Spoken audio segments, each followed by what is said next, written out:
Good afternoon from Washington. We're in Bob Schieffer's office today, and that's because there's supposed to be a big debate up on Capitol Hill. It was the Senate resolution to tell the president how they felt about sending 21,000 troops into Iraq.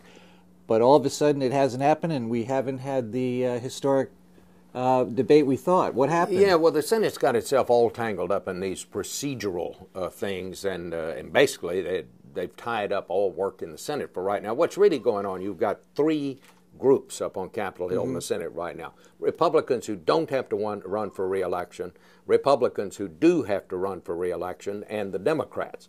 Now, the Republicans that have to run for re-election want to get on the record separating themselves from the president's war policy. But so far, the Republicans who don't want to run have managed to tie this up because they don't want to embarrass the president. That's what's going on here. And you told me you thought this is a victory for the president, isn't it? So far, so good. I mean, as long as he can not have a vote. But the Democrats are saying it may come back to bite him because they say if the impression gets out in the country that the Republicans are blocking a vote and having the Senate have a debate on whether we ought to have troops in Iraq, they say that'll come back to haunt the president. And the other body in the House, in the Congress? Well, the House has been waiting for the Senate to act on this resolution. Right. Today they decided that if they're going to drag it out like this, they're going to go ahead and have some kind of a resolution to vote on over there. Most people at this point, and you can't filibuster and keep it from being voted on in the House, right. Most people now believe that the Democrats will get as many as 30, possibly 40 Republicans